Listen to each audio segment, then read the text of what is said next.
자, 오늘은 그동안 온오프 라인에서 가장 많이 문의를 받았던 한라 아사나에 대해서 이야기를 해보도록 하겠습니다. 영상을 보시는 분들이 강사님이나 예비 강사님이시라면 그동안 책이나 누군가한테 배웠던 내용 말고 본인이 직접 해보면서 어떻게 느껴지는지, 무엇을 위한 수련이라 생각이 되는지, 그리고 그것을 위해서 어떻게 하는 게 더욱 효율적이라고 생각이 되는지 좀 차분히 정리를 해 보신 후에 다시 영상을 보시는 것을 추천드립니다. 맞고 틀리고 보다는 서로 생각하고 느끼는 것에 차이가 있을 뿐만 아니라 비슷한 생각과 느낌을 받았더라도 표현을 함에 있어서는 이런 차이가 생길 수 있다라는 걸 좀 알 수 있거든요. 자, 그러면 저의 생각을 좀 풀어보도록 할게요. 저는 한라아사나를 목, 경추를 늘려주기 위한 아사나라고 생각을 합니다. 그래서 바닥을 이용해서 경추의 굴곡을 펴주고 골반을 머리 뒤로 넘기는 게 아니라 머리에서 최대한 멀어지도록 높게 들게 하는 편입니다. 골반이 들리면 그 사이에 끼워져 있는 청골이 따라가기 때문에 경추의 추가적인 신전을 유도할 수 있는 거죠. 이때 시선은 몸의 중심선에만 맞춰주면 됩니다. 시선은 그냥 몸의 중심 균형을 맞추기 위한 것이지 자세를 만들어내기 위한 것은 아니라고 보는 게 좋습니다. 시선을 지정된 특정 위치에 맞추려고 애를 쓰다 보면은 아무래도 목 주변이 긴장되면서 턱이 들리게 됩니다. 그 이유는 눈이 긴장을 하게 되면은 뒤쪽 두개골 밑에 받치고 있는 하우 두근이라는 애들이 반응을 하기 때문이에요. 하우 두근의 긴장은 흉쇄유돌근과 견갑거근으로 전달이 되고 다시 상승모근과 소흉근으로 긴장이 연결이 됩니다. 자연스럽게 어깨가 움츠러들게 되는 거죠. 그리고 어깨가 움츠러들게 되면 흉추는 뒤로 밀리면서 원래의 망곡 이상으로 굽어지게 됩니다. 그 굴곡은 결국 허리로 이어지게 되는 거죠. 이 상태에서 척추의 관절 공간이 충분한 분이라면 목에서 단축된 길이를 나머지 척추가 부담해야 하기 때문에 등과 허리에서 과학 굴곡이 일어나게 됩니다. 결국은 등과 허리가 꺾이게 되면서 엉덩이와 복부가 자신의 얼굴이나 가슴을 짓누르게 될 수 있습니다. 관절 공간이 좁은 상태라면 굴곡이 생기지는 못합니다. 그러면 몸통과 골반의 무게가 뒤로 실리게 되기 때문에 등과 엉덩이가 자꾸만 밑으로 떨어지게 되는 거죠. 이걸 억지로 받치게 되면 목과 어깨의 긴장을 한층 더 가중시키는 행동이 됩니다. 결국은 이래저래 악순환의 연속이 되는 거죠. 목을 긴장시키지 않고 충분히 늘려놓은 상태이더라도 엉덩이를 높게 드는 게 아니라 머리 위로 넘기려고 애를 쓴다면 마찬가지의 결과가 나옵니다.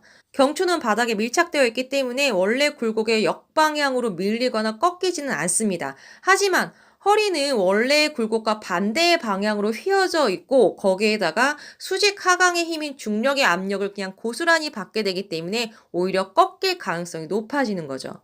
허리가 위기 상황에 처하게 되니 목과 어깨는 본능적으로 더욱 수축되게 되는 거라고 보시면 됩니다. 팔의 경우에도 힘을 과하게 쓰게 되면 목과 어깨에 긴장을 만들어내기 때문에 그냥 좌우 균형이 너무 흔들리지만 않게 가볍게 바닥을 짚는 용도로만 쓰시는 거를 저는 추천을 드립니다. 다리의 경우에 발끝이 머리 위 바닥에 닿느냐 아니냐는 필수적인 요소가 아니라고 생각하는 게 좋습니다. 이건 고관절의 가동 범위가 얼만큼 확보가 되어 있느냐 아니냐에 따라서 차이가 커요. 관절의 공간이 좁다면 다리가 움직일 수 있는 가동 범위가 좁아지니까요. 만약 척추가 구부정한 상태에서 발끝을 땅에 닿게 하려고 억지로 끌어내리게 되면 허벅지 전체가 온몸을 짓누르게 되는 거예요. 결과적으로는 척추를 아작내는 행위가 되는 거죠. 발끝이 땅에 닿았을 때 보는 득이 무엇이냐면 발끝으로 바닥을 디딜 수 있게 되는 거예요. 바닥을 딛게 되면은 그대로 허벅지를 밀어 올려줄 수 있는 거죠. 허벅지가 밀려 올라가면 그대로 골반이 딸려 올라갑니다. 그렇게 되면 골반 사이에 끼어있는 척추가 늘리는 압력을 줄여줄 수 있는 거죠. 그래서 개인적으로는 정말 정말 불가피한 상황이 아니라면 본인이 좀 허리랑 고관절 좀 뻣뻣하다 느끼시는 분들한테는 굳이 추천드리고 싶지 않은 아사나라고 보시면 됩니다. 그리고 몸을 거꾸로 함으로써 척추와 내장 기관이 위에서 아래로 눌리던 압력을 좀 완화시켜주는 효과를 볼 수 있는데요.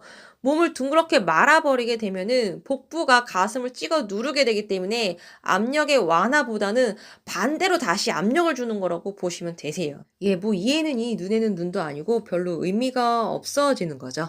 마지막으로 팁 하나 좀 드리자면 경추의 길이는 얼굴과 목주름에 굉장히 큰 영향을 미친다고 보시면 됩니다. 목의 길이가 짧아진 만큼 그 외부를 덮고 있는 피부가 처지는 거죠. 비싸고 좋다는 크림 이것저것 사들여서 바르기 전에 비싸고 좋다는 시술 받기 전에 단축된 경추부터 충분히 늘리세요. 그러면 그 크림이 왜 비싼지, 그 시술이 왜 그렇게 좋다고 하는지 진짜 본연의 효과를 제대로 체험하실 수 있을 겁니다.